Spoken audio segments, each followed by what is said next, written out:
Yan, door installation mga kumbate na kung saan andi dito na yung mga pinto na na-order nila ma'am. Abali, hinihintay lang tayo dito kung kakailangan natin to ikakabit mga kumbate para sa pinto para dito sa mga kwarto nila.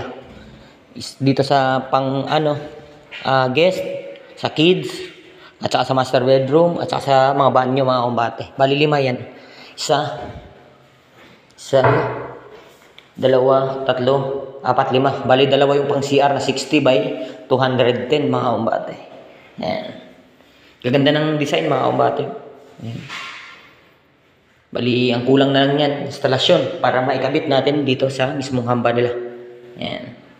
So, abangan natin ito mga kumbate. Magbibigay din ako ng tutorial dyan kung paano ba ikabit. Ayan. At kung paano nga ba ibutasan yung pinto at ano nga ba yung standard na sukat para mabutasan yung pinto mga kumbate. Ayan, magbibigay ako niyan. Abangan natin to mga kumbate. Okay?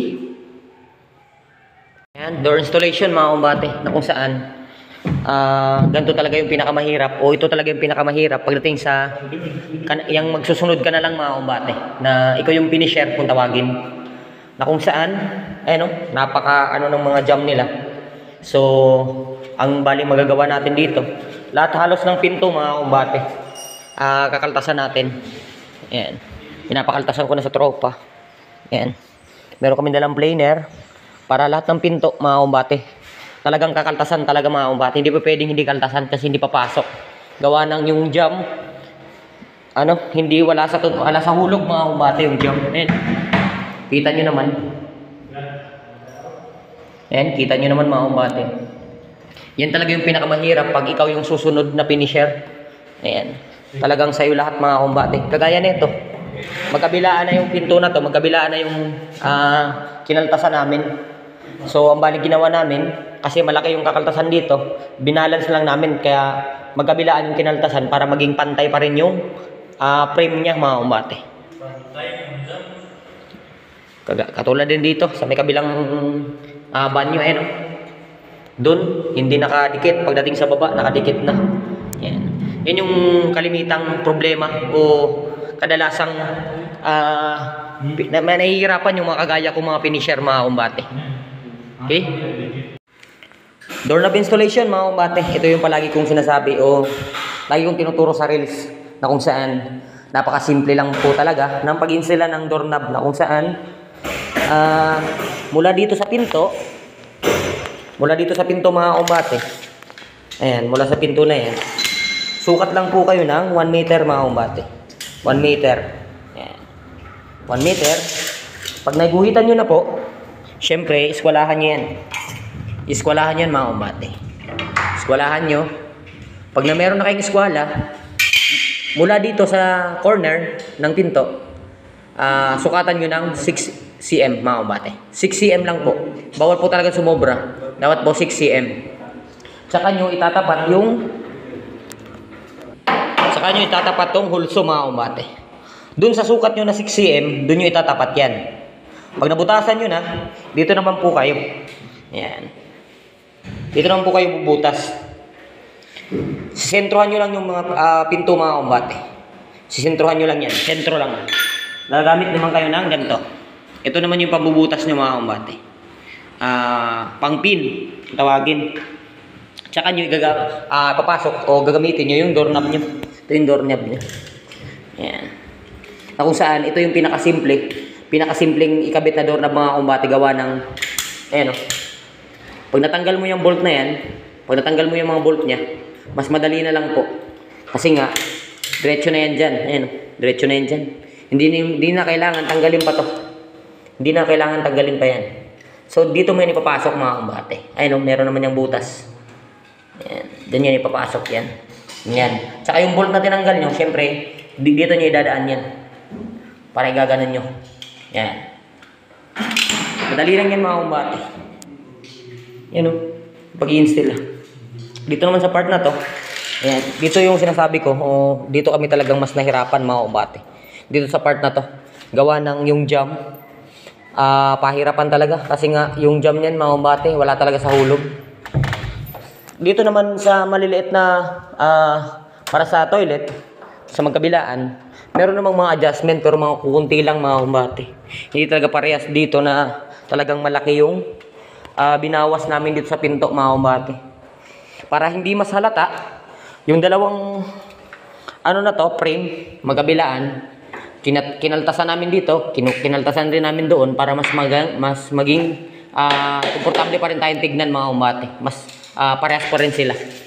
Dito, yung sukat, nasa 15 cm. Ganon din doon mga kumbate, 15 cm din doon. Para mas parehas yung sukat. Hindi po pwedeng, kung malaki yung kaltas mo, dito ka lang kukuha. Pagdating doon, hindi na. Ayan, hindi magiging pantay yung frame. Ayan, kagaya yung ginawa namin dito. Ito yung pinakamahirapan kami dito mga kumbate. Gawa ng talagang, ito yung jam dito, yung mas malala yung tama niya mga kumbate. Ayan. Pero kahit pa paano, ayan, gawa na natin ng paraan. Pasok na yan mga kumbate. So, balik naman tayo dito sa doorknob installation mga kumbate. O din sa doorknob, yun lang yung pakatandaan. Mula dun sa dulo ng sa pinto, mula dun sa baba, kukuha lang kayo ng 1 meter mga kumbate. At mula dito sa corner, dito yung corner na to, 6 cm. Kung saan yung 6 cm mga kumbate, doon nyo itatapat yung hulso mga kumbate. Para mabutasan nyo yung paglalagyan nyo ng mismong doorknob. At sa mga doorknob, meron naman yung mga tinatawag na guide mga kumbate para hindi kayo mawala. Ayan, meron naman yan. So mas madali lang yan i-install. Ang lagi ng pakatandaan, para hindi magkamali, yung sukat po mga kumbate, pinakamahalaga. Sukat po. Kahit na hindi ka na umano sa 1 meter, depende yan sa pinto. Basta yung 6 cm mga kumbate, talagang yun yung i-perfect mo. Kasi nga, pag hindi mo nasakto yung butas dyan, sigurado, masisira mo yung pinto, masisira mo rin yung doorknob. Yan. Marami na ako naka-encounter na ganyan. Nagkabit ng doorknob. Meron pa nga sa amin eh. Sa bahay namin. Ayan. O kapitbahay ko. Merong nagkabit ng doorknob doon. Yung pinto, napakamahal. Pero yung kinabitan yung doorknob, nasayang lang. Ginawa nila, nilagyan na lang nila ng epoxy. Yung, kasi nga, hindi tumama yung sukat na ginawa nila. Kaya pinakamahalaga po yung pagbubutas ng pinto. Para hindi po talaga masayang. Okay. Ayan.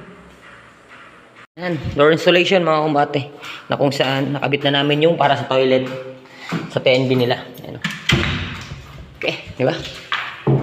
Tsaka, ito, nakabit na. At, yung para sa toilet nila dito sa master bedroom mga kumbate. Ayan. Nakabit na rin. Okay, goods na yan. Sa pagkakabit namin, dito kami mas talagang nahirapan mga kumbate. Gawa ng yung jam dito talagang wala talaga sa hulog mga kumbate. Wala sa hulog yan, yung jam na yan. Kaya, yung mismong pinto na lang talaga yung ano natin. Kinaltasan natin ng malaki yung nakuha namin dito mga kumbate. Na kung saan, yung sukat dito, saka dun sa baba, pinantay na lang namin para maging parehas pa rin yung pinto, parehas yung sukat. Yan. Yun talaga pinakamahirap mga kumbate pagdating sa, pag ikaw yung sumusunod sa trabaho, kung ikaw yung finisher na tinatawag. Ayan. Kung ikaw yung tatapos. Kagaya niyan, ang malaking yung mga adjustment namin dito. Kasi ngayon lahat, halos ng jam mga kumbate.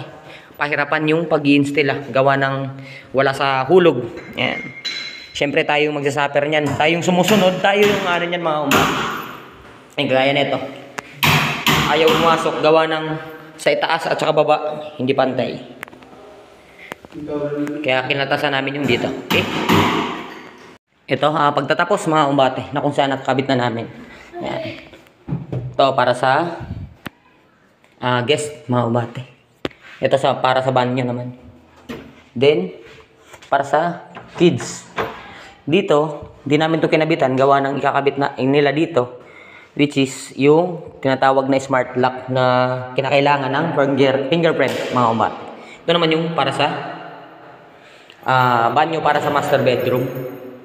Yan.